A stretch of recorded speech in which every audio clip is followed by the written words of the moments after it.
Hi guys. So in the last video, we started talking about radioactive decay.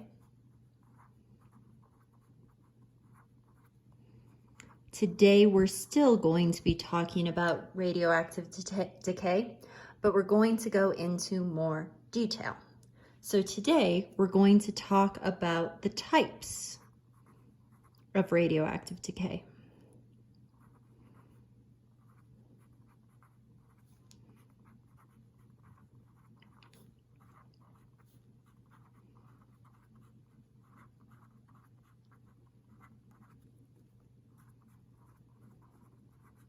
So in our last video, we said that there were 3 different types of radioactive decay. We said there was alpha decay, beta decay, and gamma radiation. Today, we're actually only going to talk about the first 2. We're going to talk about alpha and beta. Next time, we'll talk about gamma. The reason we're only talking about alpha and beta today is because they are both examples of transmutations. Okay? So what a transmutation is it's when we have a radioactive isotope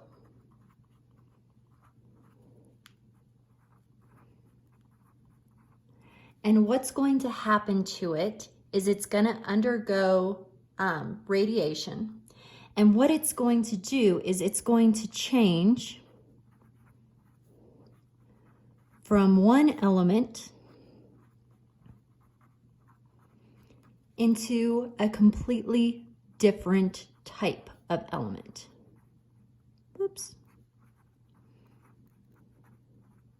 Okay, so I'm going to have carbon turn into nitrogen, or I'm going to have polonium turn into lead, but I'm taking one type of element and changing it into another. Okay, so let's talk about alpha decay first. So remember, alpha is a Greek letter. Sometimes you'll actually see the word written out. Sometimes you'll see it written as an alpha symbol. Okay. So what's happening in alpha decay is we have an unstable atom. So what's going to happen is the unstable nucleus in the atom is going to break apart. And what it's going to do is it is going to emit or release an alpha particle. The alpha particle is sometimes referred to as a helium nucleus.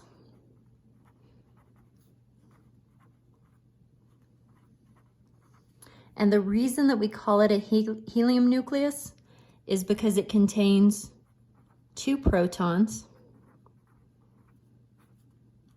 and 2 neutrons. So this is what it's going to actually look like. If I have an alpha particle, it's going to be represented as helium. The reason it's helium, if I look at my periodic table, there we go. Helium has 2 protons. So I'm going to put the number 2 down here. He also has 2 neutrons, so 2 plus 2 gives me a mass of 4. So everything in nuclear is going to be represented in the same format.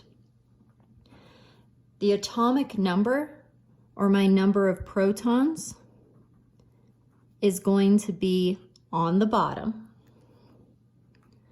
My atomic mass, or my protons plus my neutrons, are going to be on top. So it's always going to be in this exact same format, okay? So this is going to be called an alpha particle, okay? Now it turns out that even though alpha decay is a type of radiation, it's not super dangerous, okay? This particle is pretty big. So alpha particles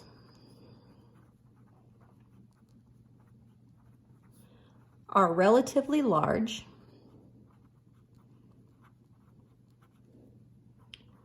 and because they're relatively large, they're also going to be slow. So if I have something that's emitting alpha decay and I want to protect myself, turns out all I need is a piece of paper. This can be shielded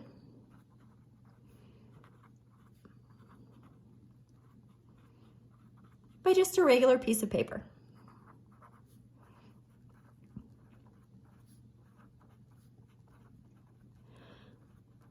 So if I had a rock that was emitting alpha particles, I put a piece of paper on it. Those particles can't even travel through the paper. It's not going to hurt anybody.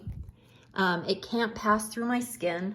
The only way I could hurt myself with alpha radiation is I actually ate something that was giving off alpha radiation. Otherwise, it's not a threat to me at all. Okay? Now, some examples of how alpha radiation is used in the real world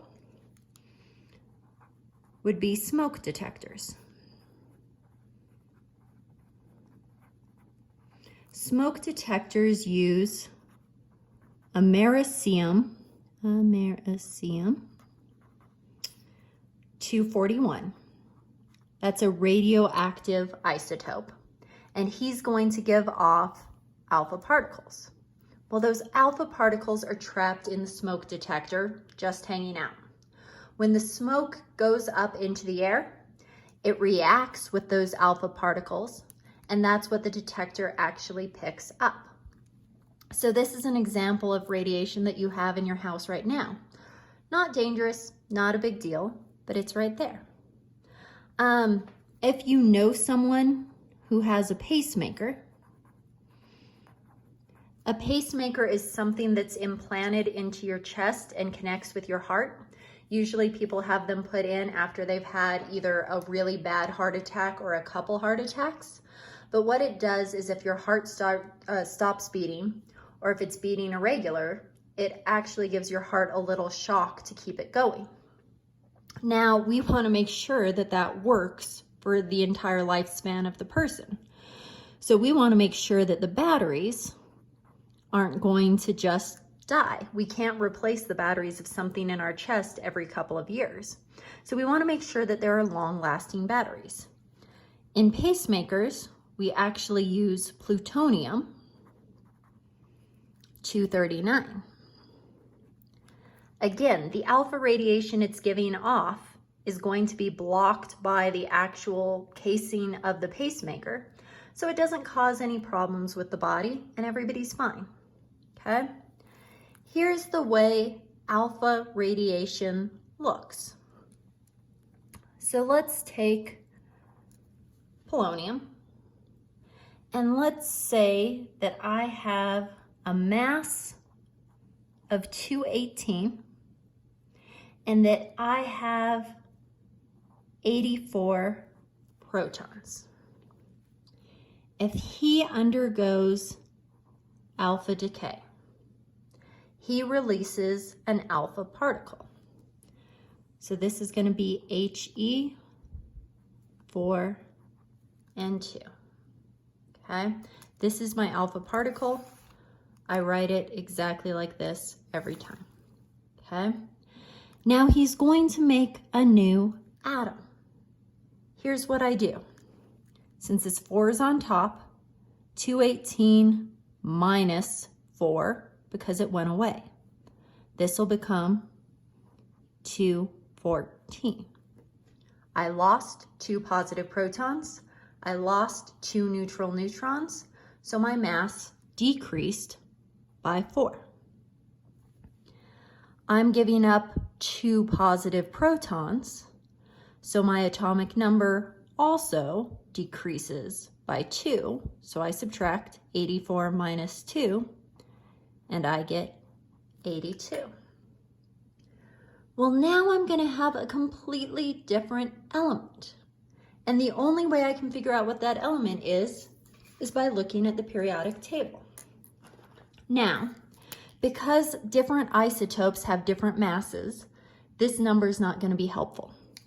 I want to look at my atomic number. My atomic number for an element is set. So if I look at my periodic table, be careful, your numbers are going to be opposite on the periodic table the way they are here. So 82 is my atomic number, my small number. I find 82 here, it's lead. So polonium lost 2 positive protons, 2 neutral neutrons. It changes from polonium and becomes a more stable lead atom. Okay, that's why we call it transmutation. He's becoming someone new. The second type of radiation that I can have is beta decay.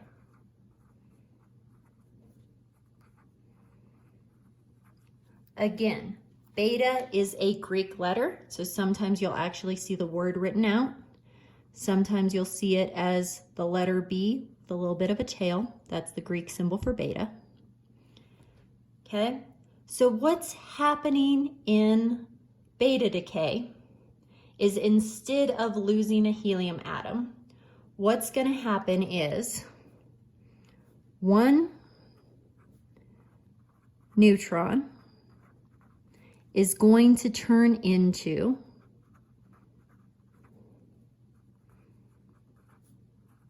a proton. Okay, so a neutron is going to become a proton. But that's not the only thing that happens. My atom is also going to emit an electron. So in this case, one neutral neutron is going to turn into a proton. It'll now have a positive charge, and it's going to kick out an electron. Okay? So here's what is going to happen here. Okay? A beta particle, because it is emitting an electron, is going to be represented by the letter E for electron.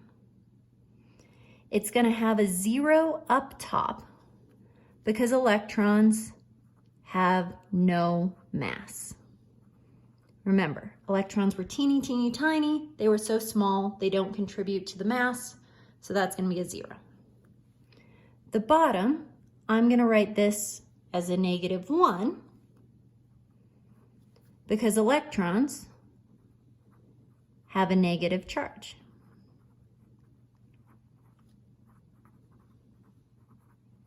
So this is my beta particle. Now, beta radiation, beta particles, are a little bit more dangerous than alpha radiation. Still not a lot though. Beta particles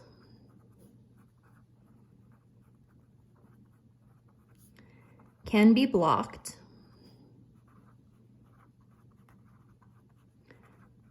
by aluminum foil.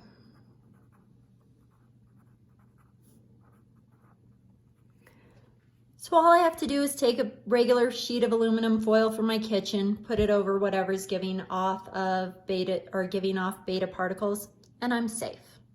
Not super dangerous, okay? Now, just like alpha decay, this is seen in the real world as well, okay? So this can be used in cancer treatment. For example, there's a specific kind of cancer treatment called RNT. RNT stands for radionucleotide therapy. But what's going to happen is I'm going to have a radioactive isotope actually injected into the body. So there are 2 different types I can have.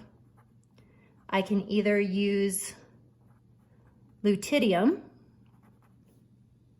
177 or yttrium 90, and both of those will undergo beta decay in the body. The radiation is designed to destroy the cancer cells, It also destroys some healthy cells, which is why people get so sick when they undergo radiation therapy. But hopefully it destroys the bad cells, and then when those cells grow back, they grow back healthy, okay? The other use of beta decay is carbon dating. So we briefly talked about carbon dating in the last video, the last class. Carbon dating is based off of the radioactive isotope carbon-14. Now, anything that was once alive has carbon in it. Plants, animals, all have carbon. Now, a very, very small amount of that carbon is carbon-14, which is radioactive.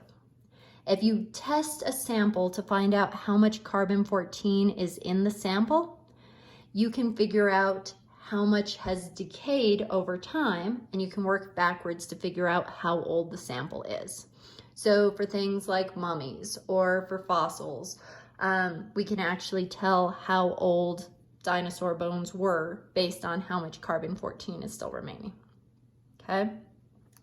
So here's what beta decay actually looks like in terms of elements. So let's say I have lead. So the lead that I made in the example of alpha decay had a mass of 214, and he had an atomic number of 82. Well, he's still not stable, so he's gonna undergo beta decay this time.